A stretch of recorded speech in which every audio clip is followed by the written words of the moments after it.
Welcome to another edition of the GSMC Wrestling Laureate Podcast with your boy E here, always with your wrestling facts, rumors, news all around the professional wrestling industry. I'm here. Hope you guys had an amazing week. Hope you guys are, current. I know it's Tuesday, and I know it might seem a little like a drag, and you're like, oh, just waiting for that Friday, but it's gonna come. Definitely, Friday always comes. It's inevitable. Kind of like Thanos is like, I'm inevitable. But a hardworking week comes with great satisfaction at the end of the week when you basically celebrate yourself during the weekend. You relax, have fun with the kids, barbecue, have a couple drinks, invite some people over. However you like to relax. Me, myself, I'm a huge extrovert. My wife, she's an introvert, and so it kind of meshes. We don't really mesh well in terms of like, I want to have a barbecue. She's like, why can't we just sit down and watch TV and hang out? I'm like, I mean, I guess, but obviously you do what you do the things you do for the people that you love. So it's basically the moral of the story.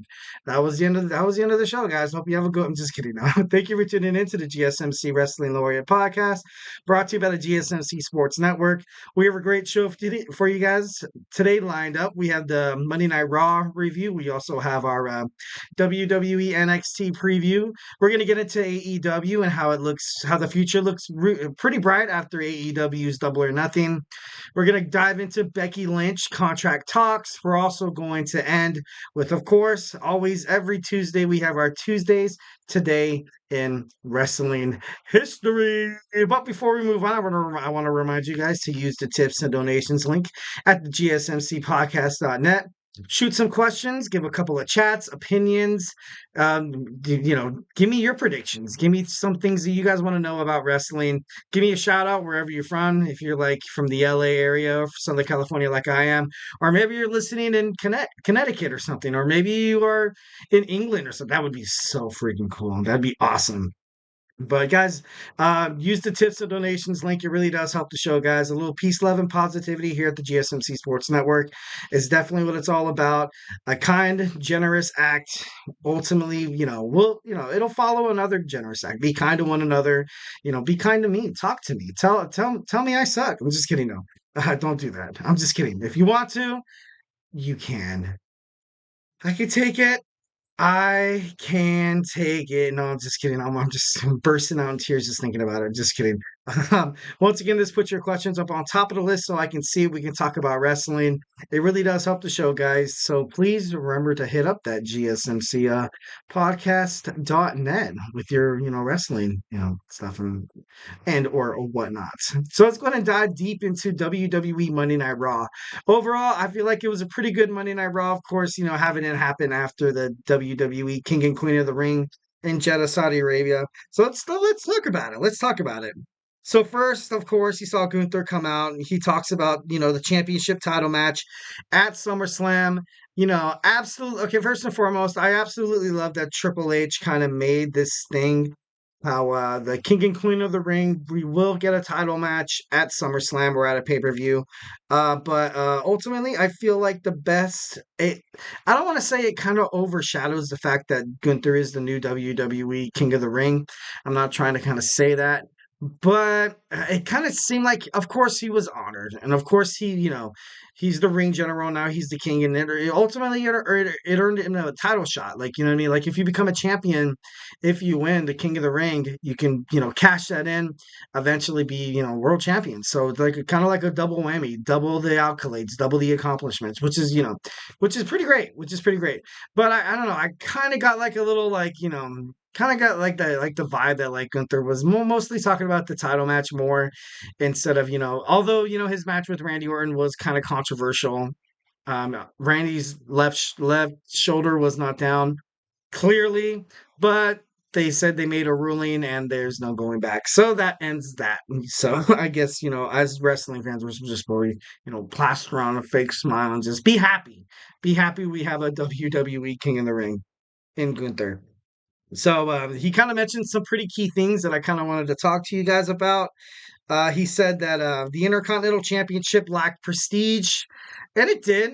It did. I think as soon as the best Intercontinental champions, definitely hands down, was probably Pat Patterson, Ric Flair.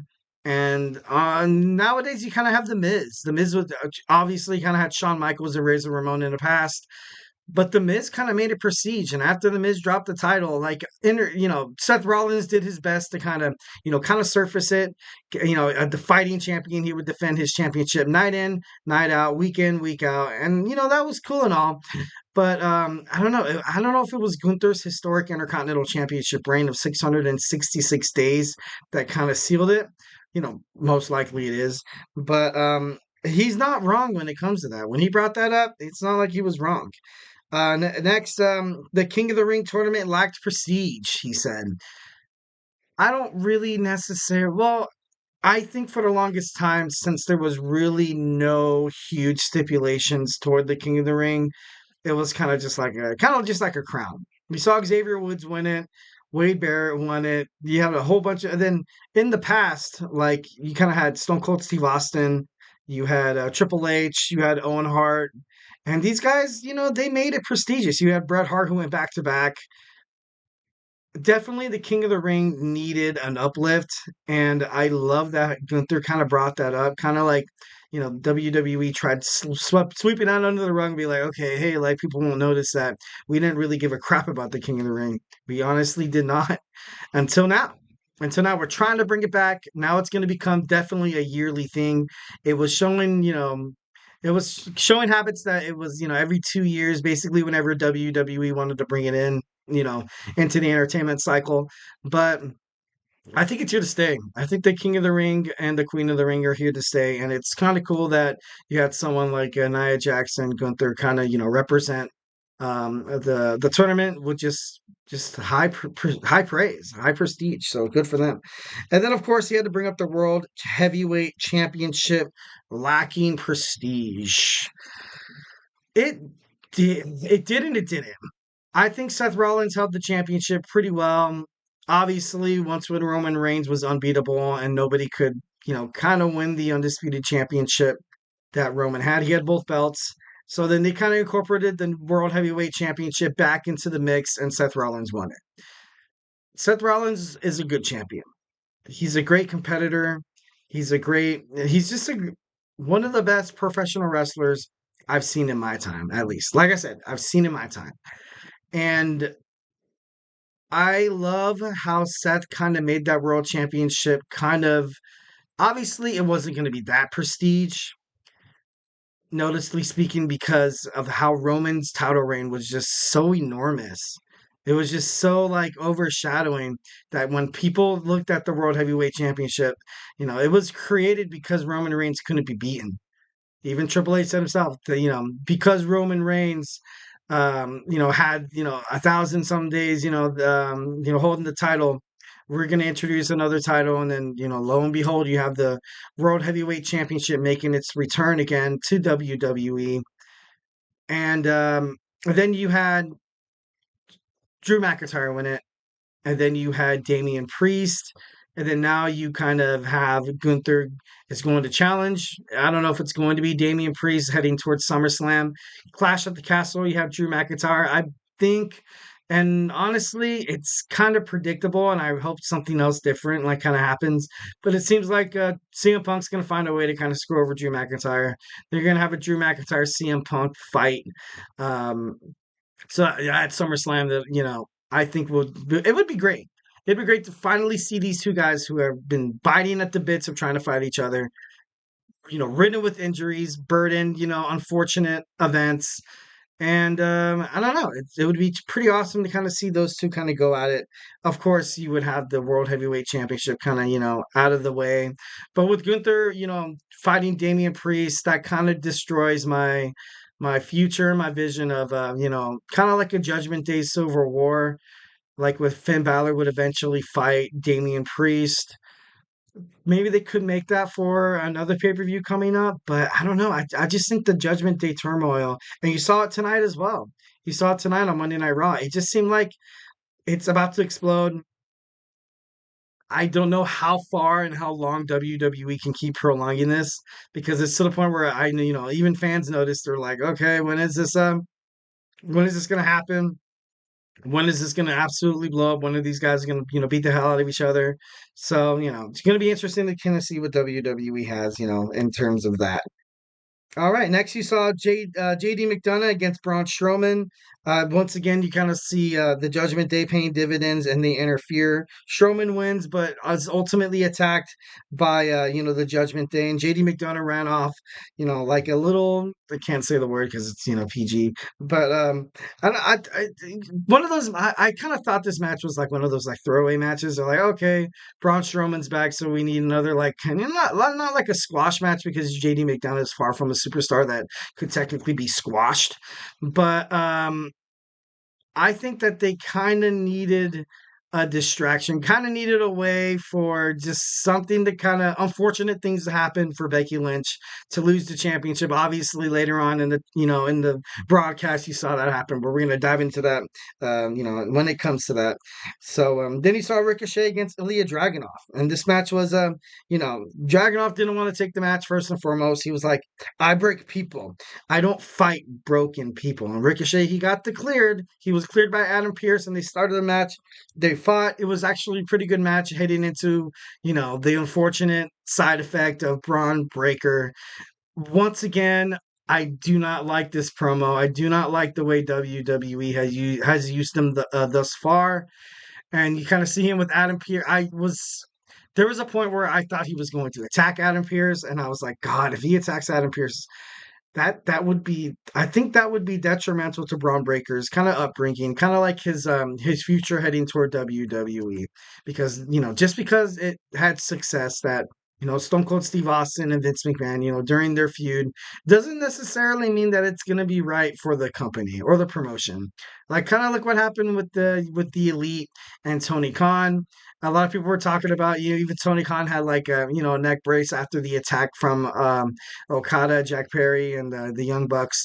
And you even saw it on the WWE, no, on the NFL draft. You kind of see him playing kayfabe, and he had the neck brace, and that's cool and all. But I don't know. I just think that WWE is done with that. I feel like they're done with that, and obviously put Adam Pearce, Nick Aldis in charge. Guys that you're like you would never want to see wrestle in a match, but who knows the way they kind of But they definitely need to work on Braun Breaker. The storyline, basically his character development on the main roster it's been trash. It's been terrible, absolutely terrible. Next we saw the Creed brothers against AOP, Authors of Pain. This match was well fought, despite the fact that the AOP were kind of like the big dogs. They weren't really the underdogs, the Creed brothers, although they are pretty huge. They were kind of the underdogs in this moment. They kind of had a leg up on the AOP, but thanks to Scarlett, AOP was able to pick up the victory and get the win. Next, we see Sheamus and Ludwig Kaiser ignite a new rivalry. Definitely think that they're going to fight pretty soon. And if I got a chat from Little Fettuccine 68. Jordan Grace versus Roxanne Perez would be absolutely amazing. I am not watching NXT right now. I have not looked at social media, but that would be amazing. That would be so cool. Jordan Grace is such an amazing talent, one of the most dominant women's wrestlers right now. She has a historic, prestigious title reign. And against Roxanne Perez would have her hands full. Like that would be crazy. But that would be a match that I would love to see. But it would be interesting to kind of see that. Kind of like that Forbidden Door thing happening. Because I know Natalia took to Twitter/X and wanted to ultimately wanted to open that Forbidden Door. And my bad, spoiler alert. Oh my God, so did it actually happen? No way. I can't wait to see that. No, don't worry about, spoiling. No, this is a wrestling podcast. I don't mind the spoiler alert. I think that's totally badass. My mind's going 100 miles an hour right now. All I can think about is NXT. Oh my God, that's crazy. Wow. Jordan Grace against Roxanne. That's unbelievable. Oh man. So okay, sorry, got to stay focused. We'll still talk about Monday Night Raw. So next we saw Lyra Valkyria and Becky, basically Becky giving her the, since Lyra Valkyria lost the finals in the WWE Queen of the Ring, she ultimately, like, she just felt sad. She just felt upset. And Lyra Valkyria, she's been amazing ever since she was drafted to Monday Night Raw. And Becky Lynch was like, hey, hold on, you got this. You have a bright future in the WWE. And there's no doubt in my mind that Lyra Valkyria will be one of the best superstars that's ever made it to the WWE main card from NXT. So definitely think that's going to be awesome. Next, we saw Carlito against Rey Mysterio. I like, what's Carlito's deal? Like, I wonder what WWE is planning to do with him. I kind of had the speculation that, okay, like, let's just pretend like he actually makes it into Judgment Day. Like, he's not better than Finn. Honestly, I don't think he's better than JD. And honestly, I don't think he's better than, Dirty Dominik Mysterio, which is kind of sad, but I don't know. Rey Mysterio picked up the victory, which I kind of, thought.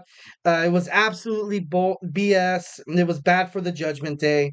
Damien Priest was not happy.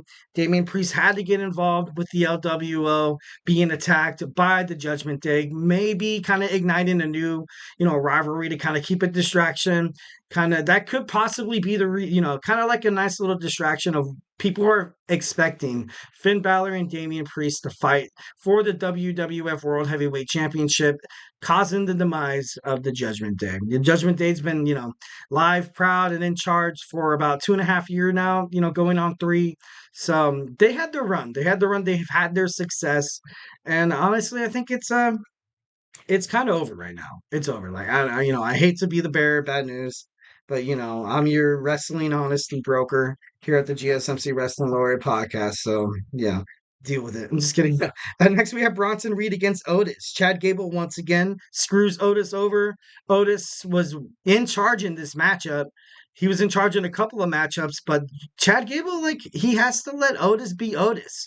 He does, like, he's trying to make Otis become someone else. And even, like, if it's a personal relationship, a friendly relationship, or an intimate relationship, if you try to cause your other partner that you want to try to make something work with, if you try to force them to kind of be someone that they do not want to be, it's ultimately going to end up in turmoil. It's not going to end good. It's not going to end well, because essentially you're kind of hoping and praying on this person of changing into someone that you want them to be, them having like the inner conflictions that you see Otis having week after week on Monday Night Raw, also on WWE King and Queen of the Ring, where he was forcing him to strike Sami Zayn. Sami Zayn ducked out of the way and he accidentally hit Chad Gable inadvertently.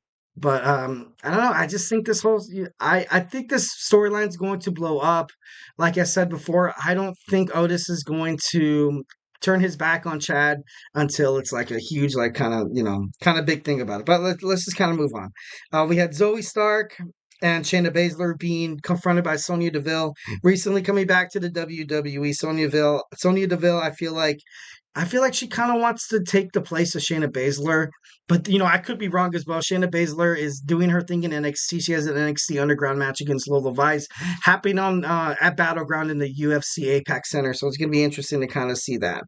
And then Becky Lynch, Liv Morgan, steel cage. I love the idea of a steel cage match, but I kind of knew that once again Liv Morgan was gonna kind of find a way. Like I said, all power to her, classic heel.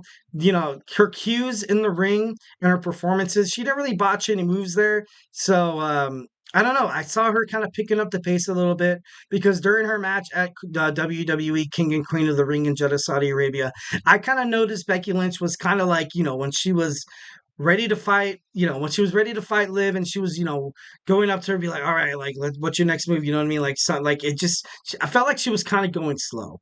I felt like she was kind of waiting for, kind of Liv to kind of pick up on these, like, come on, girl, come on, this is day one-ish kind of stuff like right here. So I think Liv Morgan is slowly but surely getting better. But Liv Morgan ultimately retains the Judgment Day. Ridiculed Dominik for getting involved. Said he was stupid. Be like, what do you do? This is your burden. And then Finn Balor and Carlito left him basically to fend for himself. Then you saw Braun Strowman chasing JD McDonough, throwing Dominik Mysterio into the cage where Becky was trying to get out, and probably the worst way possible to lose the WWE Women's World Heavyweight Championship. Or, she didn't lose it. She lost her rematch. But still, I thought the ending was bad. The idea overall was pretty great. After the end, you saw the kiss that was heard all around the world. Liv Morgan kissed Dominik Mysterio. Mysterio seemed like he was a little, disingenuous about it. Seemed like he wasn't really expecting it or didn't really want it. But honestly, I don't know what's happening between Dominik Mysterio and Liv Morgan. I think a lot's gonna unfold heading forward, and I personally can't wait to see that finally, kind of surface because now he's helped Liv Morgan twice, win the WWE Women's World Heavyweight Championship and also retain it. So yeah, next we're gonna get into our WWE NXT preview. We have a lot's happening. We have you have Battleground coming up right around the corner. So hey, don't go anywhere.